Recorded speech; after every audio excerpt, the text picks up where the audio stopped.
할렐루야. 우리 하나님께서 우리의 기도 응답하신 줄 믿습니다. 우리 하나님께 영광의 박수 올리겠습니다. 감사합니다. 아멘. 자, 우리 오늘 읽었던 본문의 말씀을 가지고 그 행하는 일에 복을 받으리라 라는 제목으로 말씀을 나누겠습니다. 우리 옆 사람과 먼저 인사 나누겠습니다. 주님께서 당신을 사랑하십니다. 당신을 만나서 너무너무 행복합니다. 거짓말로 하지 마시고 진짜로 당신을 만나서 너무너무 행복합니다. 아멘. 감사합니다. 아멘. 자, 오늘 우리 그 행하는 일에 복을 받으리라는 제목으로 말씀을 나누는데, 여러분, 축복은 알고리즘을 가지고 우리에게 다가옵니다. 이 알고리즘이라는 것은 원인과 과정을 통해서 결과가 만들어지는 것을 말합니다.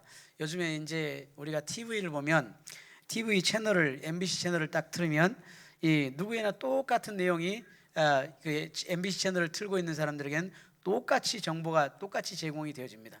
KBS 채널을 틀면 또 그렇습니다. SBS를 틀면 또 똑같은 내용이 이 똑같은 사람, 모든 사람에게 똑같이 전달이 되어집니다. 그런데 요즘 인터넷을 통해 유튜브를 검색하다 보면 이제 깜짝 놀랄 때가 많습니다. 스포츠 관한 내용을 한번 검색을 다 했으면, 이제 이 다음 이 인터넷을 연결을 딱 하면 스포츠에 관한 내용이 전부 제공이 되어집니다.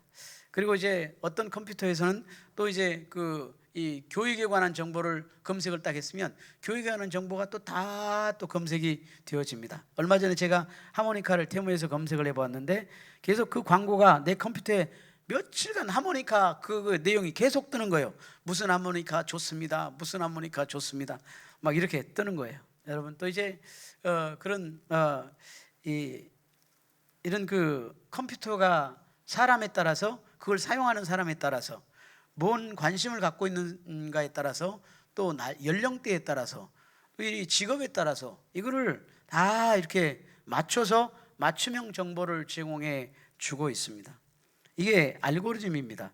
우리에게도 이런 축복도 이런 알고리즘을 가지고 우리에게 다가오는 것입니다. 근거 없는 축복이 우연히 하늘에서 뚝 떨어지는 것이 아니라 진리신 말씀과 믿음과 행함이라는 이 알고리즘을 통해서 우리에게 축복이 임하게 되는 것입니다. 오늘 본문에서 야고보 사도는 행하는 일에 복을 받으리라 이렇게 강조합니다.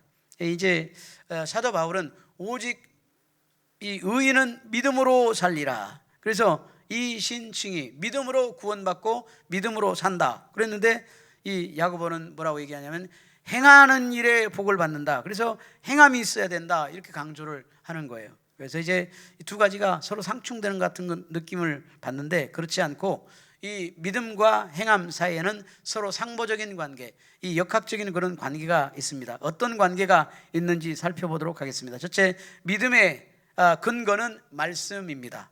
우리가 뭘 믿느냐? 그럴 때 말씀을 믿는다 이렇게 하면 되는 것입니다. 말씀은 축복의 출발이라고 할 수 있습니다.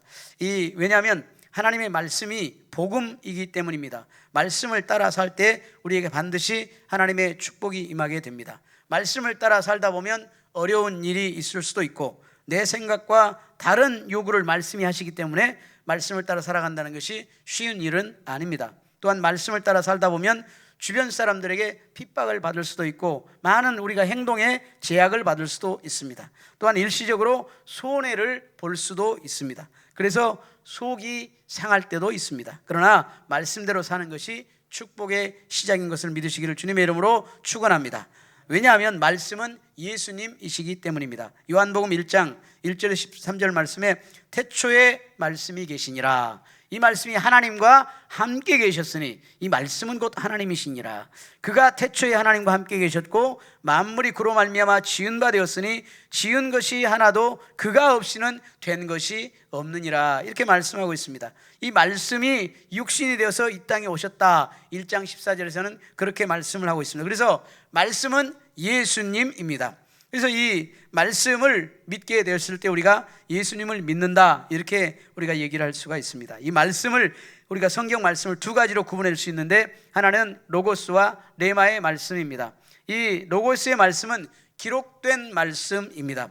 이 성경은 하나님의 말씀인데 일반적인 계시로 모든 사람에게 믿는 사람이나 믿지 않는 사람이나 지위가 있는 사람이나 없는 사람이나 모든 사람들이 공통적으로 읽을 수 있도록, 그리고 그 말씀을 받을 수 있도록 이 주어진 말씀, 기록된 말씀, 그 말씀을 바로 이 로고스라고 이야기를 합니다. 로고스, 기록된 말씀인 것입니다. 그런데 그 말씀을 읽고 듣고 묵상하고 그 말씀을 우리 삶 가운데 적용할 때 그 말씀이 내 마음속에 확 박혀버릴 때가 있어요. 그리고 그 말씀이 나를 턱 하고 숨이 막히게 만들어 버릴 때가 있어요. 이 말씀이 이전에는 똑같은 말씀이었는데 이 말씀을 들으니까 갑자기 눈물이 나오고 감동이 생기고, 그렇게 이 마음에 이 다가오는 말씀이 있습니다. 마음을, 내 삶을 변화시켜주는 그 말씀, 여러분 그 말씀을 여러분 경험해 보셨습니까? 대답이 없으시네. 안 해보셨나 보네. 경험해 보셨습니까? 안 해보셨으면 해보시기 바랍니다. 그게 이제 무슨 말씀이냐면 우리 개인에게 주어진 말씀, 레마의 말씀이에요. 이 말씀은 똑같이 모든 사람에게 주어지는데, 이 로고스의 말씀으로 주어지는데, 나에게 그 상황에 맞는, 그 사건에 맞는, 그 시간에 맞는 그 말씀이 나에게 딱 주어지는 것, 그게 바로 레마의 말씀인 것입니다. 그 말씀을 받으면 우리의 삶이 변화되어지고 하나님의 역사가 나타납니다. 이 말씀이 우리를 그렇게 변화시키듯이 우리가 사용하는 이 말도 너무너무 중요합니다.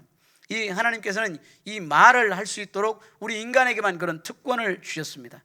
그래서 이 말에 대한 부분을 우리가 잘 살펴보고 우리가 말을 잘 사용해야 됩니다. 우리 입술을 잘 사용할 때 이 우리 하나님의 역사가 나타나고 하나님의 능력이 우리의 삶을 통해 나타나고, 그리고 하나님이 기뻐하시는 삶을 살아가게 될 줄 믿습니다.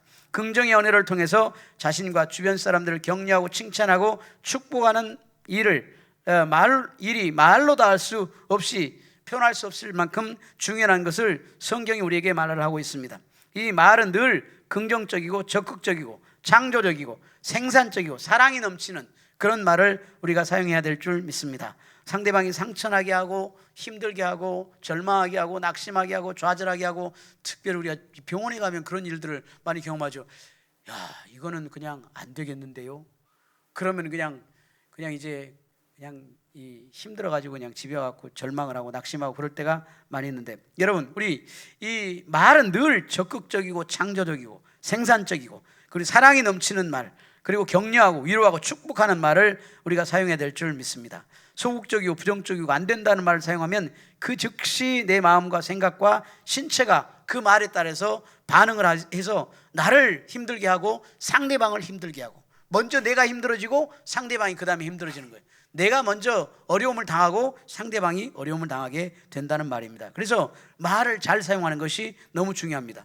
예를 들어서 나는 저 사람 싫어. 그러면 내 마음속에서 벌써 저 사람 내가 싫어. 그러니까 내 마음속에서 내 생각과 마음이 그 사람에게서 멀어져 버리게 되는 것입니다. 그 사람과 의도적으로 눈을 피하고, 그리고 대화하고 싶지 않고, 그리고 같이 앉아있고 싶지 않고, 그냥 그 사람이 가까이 오면 도망가고 싶고, 그래서 내가 저 사람 싫어 이렇게 딱 얘기를 하는 순간에 벌써 이제 그 관계가 멀어지게 되는 것입니다. 그런데 나는 저 사람이 너무 좋아 라고 하면 그 사람을 의도적으로 보게 되고, 그리고 이 눈을 마주치게 되고 대화를 하게 되고 가까이 하게 되고, 그 사람의 이야기에 대해서 경청하면서 귀를 기울이게 되고, 그 사람의 생각과 말에 공감도 하게 되고, 마음이 모아져서 함께 밥도 먹고 놀러도 가고 같이 일도 하게 되고 좋은 결과가 나오게 되고 생산적인 그런 역사가 일어나게 되는 것입니다.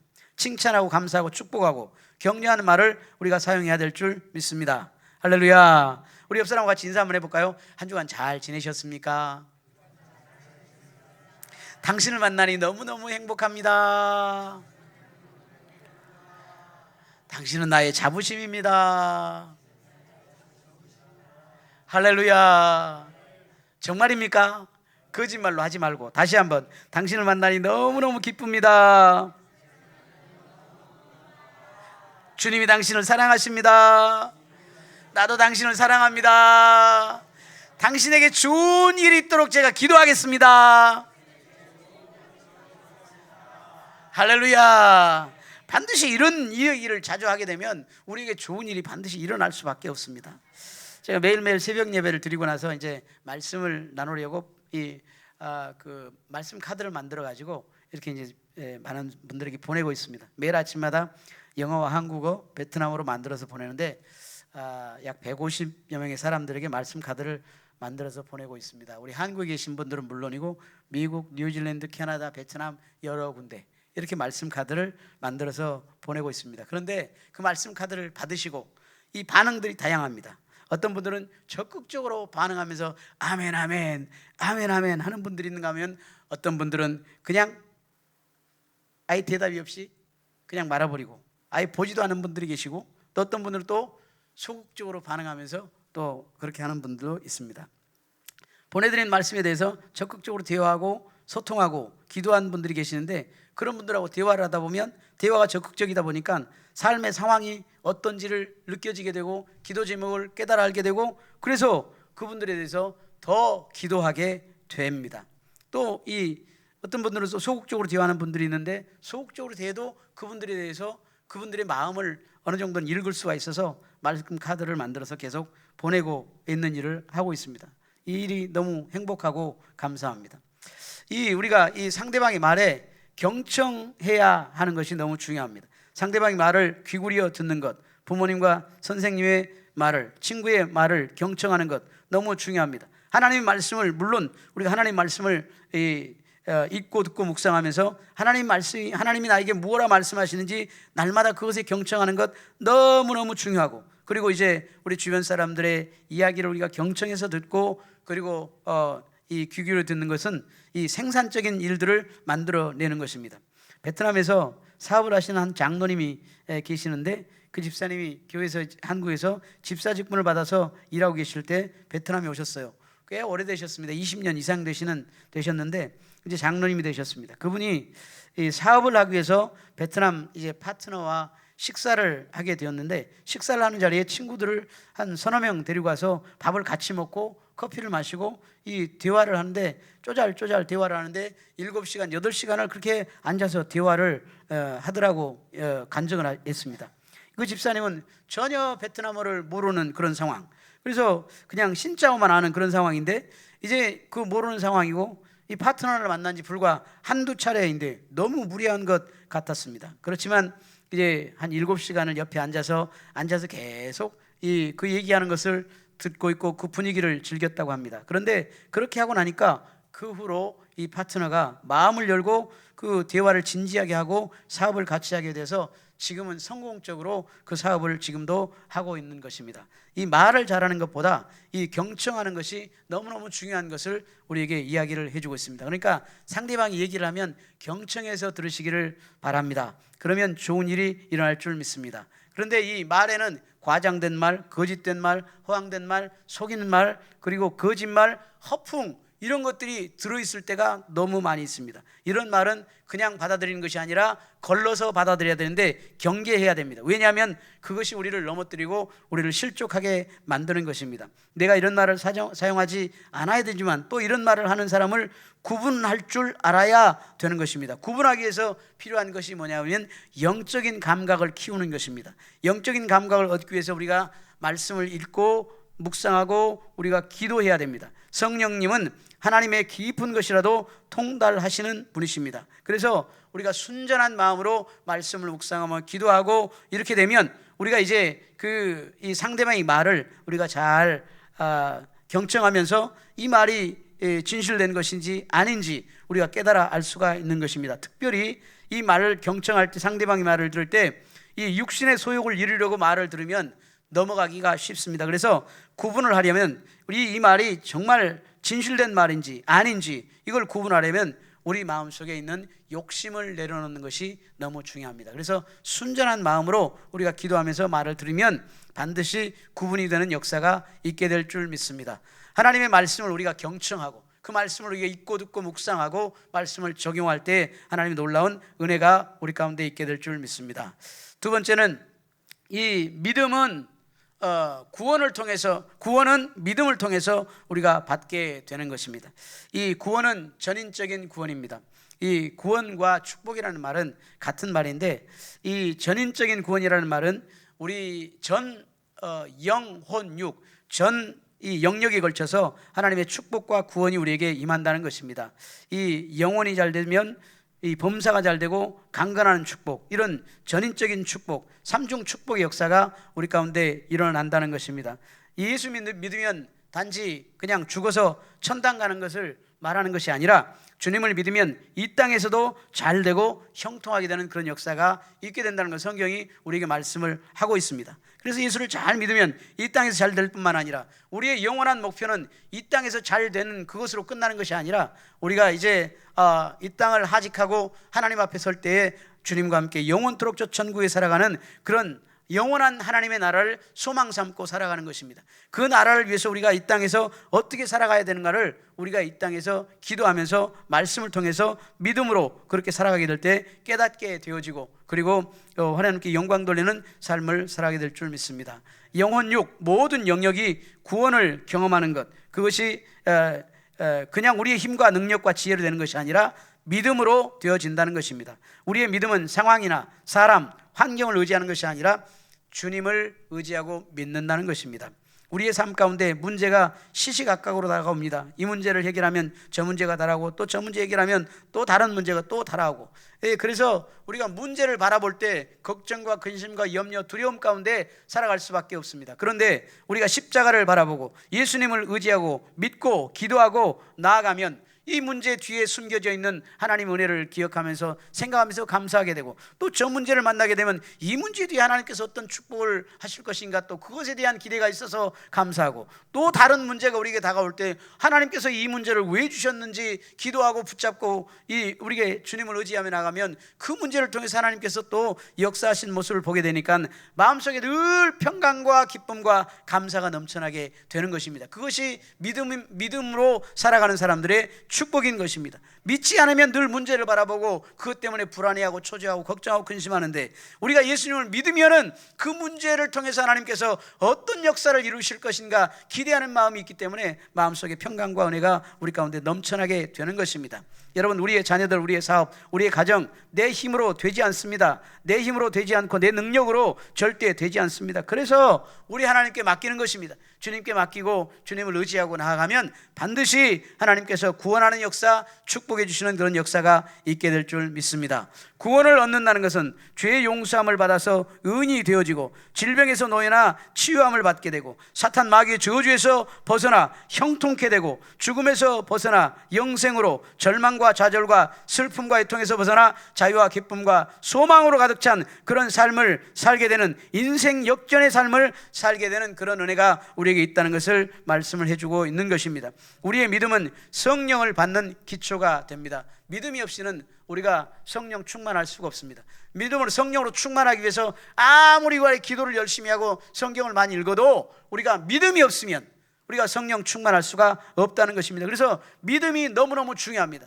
우리가 이 자리에 앉아 있어도 믿음이 없으면 우리 은혜 받을 수가 없고, 믿음이 없으면 우리가 하나님의 살아계심을 우리가 깨달을 수가 없는 것입니다. 믿음이 없으면 하나님이 역사하신다, 믿음이 없으면 주님이 나에게 좋은 일을 베푸신다, 이런 걸 우리가 깨달을 수가 없는 것입니다. 여러분, 믿음이 이 성령 받는 기초가 되어집니다. 갈라디아서 3장 2절 3절 말씀에 내가 너희에게서 다만 이것을 알려하노니 너희가 성령 받은 것이 율법의 행위로냐 아니면 듣고 믿음으로냐, 너희가 이같이 어리석으냐, 성령으로 시작하였다가 이제는 육체로 마치겠느냐, 믿음이 있었다가 믿음이 없어져 버렸다는 얘기입니다. 그래서 여러분, 우리가 성령으로 충만한 삶, 하나님의 뜻 가운데 살아가고 하나님의 뜻을 이해하고 하나님께 영광 돌리는 삶을 살아가기 위해서는 반드시 필요한 것이 뭐냐? 믿음이라는 것입니다. 믿음으로 성령 충만하게 되고 믿음으로 구원받게 되고 또 믿음으로 의롭게 되어집니다. 다른 방법이 없습니다. 우리는 모두가 죄인입니다.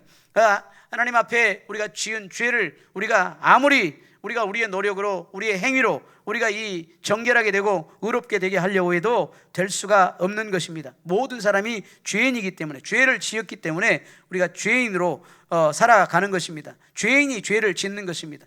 그래서 우리가 이 절망 가운데 살아갈 수밖에 없는데, 예수 그리스도께서 우리를 위해서 십자가에 못 박혀 돌아가심으로 우리에게 구원의 길을 예비하셨습니다. 믿음으로 구원받을 수 있도록 우리에게 은혜를 허락하셨습니다. 다른 방법이 없습니다. 예수님을 믿으면 구원받습니다. 여러분, 예수 믿으십니까? 믿으십니까? 예수님이 여러분의 구주이신 것을 믿으십니까? 질병을 치유하신 분이 그걸 믿으십니까? 여러분의 저주를 축복으로 바꾸신 것을 믿으십니까? 여러분 믿으시면 그 믿음으로 인해서 하나님께서 우리에게 은혜를 허락하실 줄 믿습니다. 이 아브라함은 믿음으로 의롭다 하심을 얻고 축복을 받았습니다. 여러분 믿음으로 의롭다 하심을 받고 축복을 받았는데 믿음에는 시련이 있습니다. 믿음은 그냥 나 믿습니다 해가지고 그냥 다 해결돼 버리는, 그러면 얼마나 좋겠습니까? 그런데 그런 게 아니라 믿음에는 시련이 있습니다. 이 믿음으로 살려고 하면 반드시 부딪혀오는 문제와 시련이 있다는 것입니다. 그럴 때 우리가 어떻게 해야 할까요? 성경에서는 시험을 만날 때 피하고 도망가고 조용히 있으라 이렇게 하지 않고 온전히 기쁘게 여기고 인내를 온전히 이루라. 그러니까 우리에게 시련이 닥쳐올 때 온전히 그 시련을 기쁘게 여기고 인내하라 이 말씀인 것입니다. 믿음으로 살아갈 때 반드시 우리에게 시험이 다가옵니다. 어떤 때는 그것이 하나님께서 우리의 믿음을 시험하는 테스트이기도 하고, 또 어떤 때는 마귀 사탄이 우리를 두려워서 떨도록 공격하는 그런 시험, 템프테이션이기도 합니다. 달콤한 설탕 발림으로 우리를 유혹하는 그런 시험일 수도 있습니다. 그런데 우리에게 그때 요구되는 것이 우리의 욕심을 내려놓고 이 주님을 의지하는 것입니다. 욕심이 잉태하면 죄를 낳고 죄가 장성하면 사망을 낳는다 이렇게 말씀을 하고 있습니다. 하나님께서 아브라함을 조상들이 우상 숭배하던 그런 갈대아 우르에서 떠나게 하시고 하란에 살고 있는데 75세 때 부르셨습니다. 아브라함아, 너는 너희 돈토 친척 아비 집을 떠나 내가 내게 지시할 땅으로 가라. 너로 큰 민족을 이루게 하겠다. 너를 축복하는 자를 내가 축복하고 너를 저주하는 자를 내가 저주하겠다. 그때 아브라함은 자녀가 없었습니다. 75세. 그리고 사라도 잉태를 할 수 있는 가능성을 이젠 완전히 잊어버렸습니다. 그런데 큰 민족을 이루겠다. 세상의 모든 민족이 너를 인하여 복을 얻겠다. 이렇게 말씀을 하신 것입니다. 그런데 이 아브라함은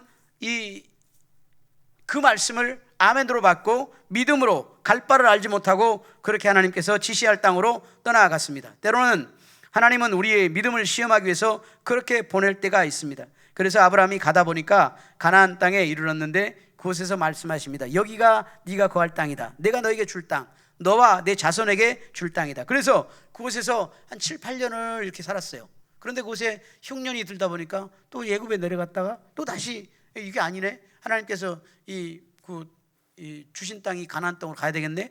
다시 돌아왔어요. 다시 돌아와서 여기서 한 7, 8년을 지냈는데 7, 8년을 지내도 자녀가 없습니다. 그러니까 아브라함이 이제 불평을 합니다. 하나님, 자녀 주시겠다고 하지 않았나요? 큰 민족을 이루겠다고 하시지 않았나요? 그런데 왜 아직까지 자녀를 안 주세요? 그래서 주님께서 아브라함을 밖으로 끌고 나갑니다. 그리고 하늘을 가리키면서 하늘의 뭇별들을 셀 수 있나 한번 보라.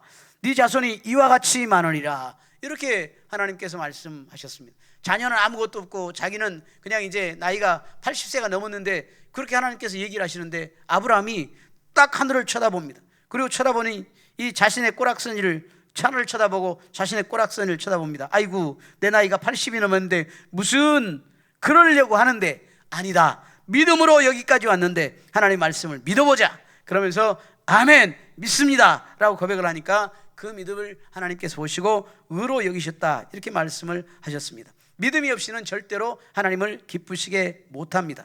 히브리서 11장 6절 말씀에 믿음이 없이는 하나님을 기쁘시게 못하나니 하나님께 나아가는 자는 반드시 그가 계신 것과 또한 그가 자기를 찾는 자들에게 상 주시는 이심을 믿어야 할지니라 이렇게 말씀을 하셨습니다. 그래서 우리가 믿음을 가지고 살아가야 되는 것입니다. 어떤 상황 가운데서도 우리가 가져야 될 것 믿음인 것입니다. 믿음을 잃어버리면 다 잃어버린 것입니다. 여러분, 주님 믿으십니까? 확실하게 믿으십니까? 거짓말하지 말고 확실하게 믿으세요. 의심하지 않고 믿으십니까? 여러분, 믿을 때 기적의 역사가 나타나는 것입니다. 믿을 때 삶에 변화가 일어납니다. 믿을 때 우리의 생각에 마음에 변화가 일어나는 것입니다. 믿을 때 우리의 가정에 변화가 일어납니다. 절대로 의심하지 말고 상황을 보거나 문제를 바라보고 두려워하거나 놀라지 말고 살아계신 주님, 좋으신 주님을 믿으시기를 주님의 이름으로 축원합니다. 축원합니다. 축원합니다. 마가복음 9장 23절 말씀에 믿는 자에게는 능치 못할 일이 없느니라. 아멘. 여러분, 1987년 9월에 이병철 회장이 죽기 전에, 삼성의 이병철 회장 있잖아요. 죽기 전에 종교와 신에 관한 24가지 질문을 해가지고 신부에게 질문을 했어요. 그런데 그분이 9월 달에 질문하고 11월 달에 임종을 했습니다. 그래서 그 답을 듣지 못하고 갔어요. 근데 이 사회적으로 명성을 얻고 그리고 성공했던 그 이병철 회장이 이 죽음 앞에서 고뇌하면서 내가 죽음 후에는 어떻게 될 것인가 하는 것에 대한 고민을 가지고 질문한 거예요. 그 질문이 이런 것들이에요. 신의 존재를 어떻게 증명할 수 있습니까? 신은 왜 자신의 존재를 똑똑히 드러내 보이지 않습니까? 신은 왜 온 우주 만물을 창조주로 하는데 무엇으로 증명할 수 있습니까? 신이 인간을 사랑했다면 왜 고통과 불행과 죽음을 우리 인간에게 주었습니까? 신은 왜 히틀러나 스탈린 혹은 갖가지 흉악범들을 만들었습니까? 예수는 우리의 죄를 대신 속죄하기 위해서 죽었다는데 우리의 죄라는 것은 무엇입니까? 왜 우리로 하여금 죄를 짓게 내버려 두었습니까? 성경은 어떻게 만들어졌고 그것이 하나님의 말씀이라고 어떻게 증명할 수 있습니까? 종교가 무엇입니까? 인간에게 왜 종교가 필요하고 영혼이란 무엇입니까? 누가 봐도 인간적으로 크게 성공한 인물인 그가 마지막 생을 마감하면서 종교와 철학적인 질문을 했던 것을 보면서 이 청년 부자와 같은 영혼에 대한 갈망이 있었지만 그것을 인간의 힘으로 절대 해결할 수 없는 것을 알고 괴로워하는 것을 우리가 볼 수가 있습니다. 인생에 대한 의문은 남아있지만 돈이 있어도 권력이 있어도 인생의 문제를 해결하지 못하는 그런 안타까운 모습이 우리 인간의 모습인 것입니다. 결국 우리 인간의 가장 큰 축복이 뭐냐? 그것은 하나님을 알고 믿는 것임을 우리가 깨달아야 하는 것입니다. 세상의 부귀영화는 잠시 있다 사라지는 것일 뿐 우리가 주님의 뜻을 깨달아 알아서 세대와 세대를 이어가며 주님의 사랑과 구원과 은혜를 전할 수 있는 삶을 산다면 그것보다 더 큰 축복은 없을 줄 믿습니다. 그리고 이제 세 번째는 행함으로 복을 받는다. 성경이 그렇게 기록을 하고 있습니다. 믿음으로 구원을 얻고 행함으로 복을 받는다. 이 본문 말씀 22절 말씀에 너희는 말씀을 행하는 자가 되고 듣기만 하여 자신을 속이는 자가 되지 말라 이렇게 말씀하십니다. 듣기만 하여 자신을 속이는 자가 되지 말라. 그리고 25절 말씀에도 이 자유롭게 하는 온전한 율법을 들여다보고 있는 자는 듣고 잊어버리는 자가 아니요 실천하는 자니 이 사람은 그 행하는 일에 복을 받으리라. 행하는 일에 복을 받으리라. 말씀을 듣고 그냥 흘려버리는 것이 아니라 그 말씀을 듣고 그 말씀이 그런가 해서 그 말씀을 가지고 우리 삶을 살아가는 그 사람이 그 행하는 일에 복을 받는다 이렇게 말씀을 하고 있습니다. 그런데 주님께서 그 믿음을 의로 여기셨지만 그 의가 완전함을 이루기 위해서 뭐가 필요하다는 것을 이야기하냐면 행함이 필요하다. 그냥 우리가 이 믿습니다 해서 구원을 받는 것이 아니라 행함이 필요하다는 것을 우리에게 이야기를 하고 있습니다. 우리의 신앙이 귀신들이 알고 믿는 그런 신앙과 같은 수준 낮은 믿음을 갖고 살지는 않는지 우리가 살펴보아야 되겠습니다. 여러분, 귀신이 하나님을 믿을까요, 안 믿을까요? 귀신이 하나님을 믿어요. 성경이 그 기록을 하고 있어요. 야고보서 2장 19절 말씀에 네가 하나님은 한 분이신 줄 믿느냐? 잘하는도다. 귀신들도 믿고 떠느니라 이렇게 얘기를 하고 있어요. 귀신도 하나님 있는 걸 믿어요. 우리도 그걸 믿잖아요. 그런데 그 정도의 신앙 가지고는 우리가 안 된다는 거예요. 믿습니다 이거 가지고는 안 된다는 거예요. 믿으면은 행함이 있어야 된다라는 것을 말씀을 하고 있습니다. 아브라함이 그 아들 이삭을 제단에 바칠 때 행함으로 의롭다 하심을 받은 것이 아닙니까? 이 성경이 우리에게 그렇게 기록을 하고 있습니다. 네가 보거니와 믿음이 그의 행함과 함께 일하고 행함으로 믿음이 온전하게 되느니라. 그러니까 행함이 없는 믿음은 죽은 믿음이라 이런 말씀인 것입니다. 믿습니다 해서 주의할 것 그것입니다. 예수님을 믿는다고 말로만 떠들면서 아무것도 하지 않는 게으름과 핑계거리를 만드는 그런 행위가 없는 믿음에 대해서 강하게 우리 하나님은 채찍질을 하시는 것입니다. 행위가 없는 믿음은 값싼 믿음이고 행위가 없으면 죽은 믿음이라는 것입니다. 내가 믿음으로 구원받았다면 구원받은 성도는 행함으로 그 열매를 맺어야 하는 것입니다. 영혼이 없는 몸이 죽은 것 같이 행함이 없는 믿음은 죽은 것이니라. 야고보서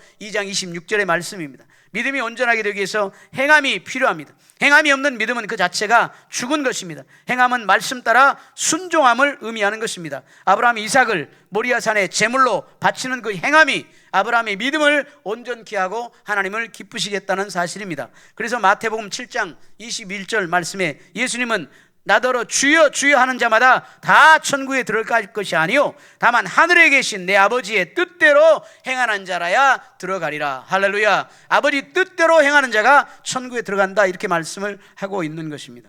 행함은 그만큼 중요한 것입니다. 예수님은 십자가에 죽으시기까지 순종함으로 아버지의 뜻을 이루셨습니다. 그래서 이 행함이 없는 믿음, 순종함이 없는 믿음, 그 믿음은 죽은 믿음이고 아무 쓸모짝이 없는 그런 믿음이다. 우리가 여기에 앉아있고 말씀을 듣고 예배를 드리지만, 예배를 드리고 말씀을 듣고 나아가서 그 말씀이 내 삶 속에 실천되지 아니고 행함으로 연결되지 않으면 아무 쓸모짝이 없다는 것입니다.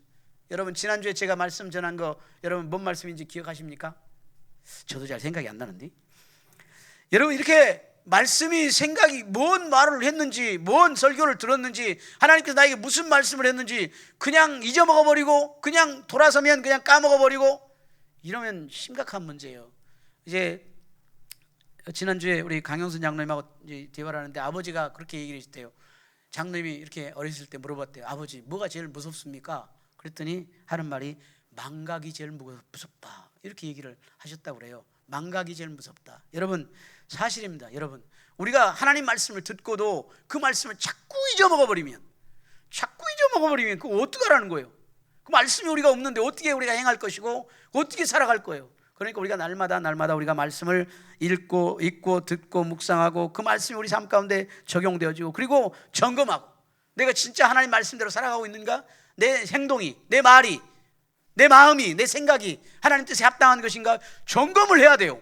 그냥 마음대로 살아가는 것이 아니라 점검을 하면서 살아가는 것입니다. 그리고 그 말 하나님 뜻대로 행하면 하나님께서 반드시 우리 삶을 복되게 하실 줄 믿습니다. 저희 아버지가 저희 어머니에게 자꾸 꾸중을 들으셨던 생각이 나요. 저희 아버지는 이제 소천하셨는데 우리 어머니가 뭐라 하냐면, 행함도 없이 말로만 그렇게 제잘되면 못한다요. 성경만 쫄쫄쫄 외운다고 무엇이 된다요. 행함이 있어야지. 뭐 이렇게 우리 어머니가 우리 아버지한테 이렇게 얘기를 하셨어요. 우리 아버지 성경 말씀을 많이 외우니까 그냥 앉아서 뭐 말만 하면 성경 말씀 막 들이대면서 말씀을 막 외우는 거예요. 그러니까 화가 나가지고, 성경만 쩔쩔쩔 외운다고 된다요? 행함이 있어야지. 행함은 없고 맨날 믿습니다. 그러면 되는가요?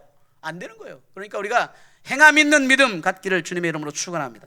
결론을 말씀을 드립니다. 구원받은 성도는 말로만 믿는다고 하는 신앙에서 머무는 것이 아니라 반드시 행함으로 열매를 맺어야 합니다. 믿는 우리가 세상 사람들과 다른 게 뭡니까? 어떻게 해야 예수 그리스도를 믿는 사람으로서 주님의 모습을 나타낼 수가 있습니까? 오늘 본문이 그 질문에 대한 강력한 도전을 우리에게 주고 있습니다. 행함이 없는 믿음은 죽은 믿음이다, 이렇게 말씀합니다.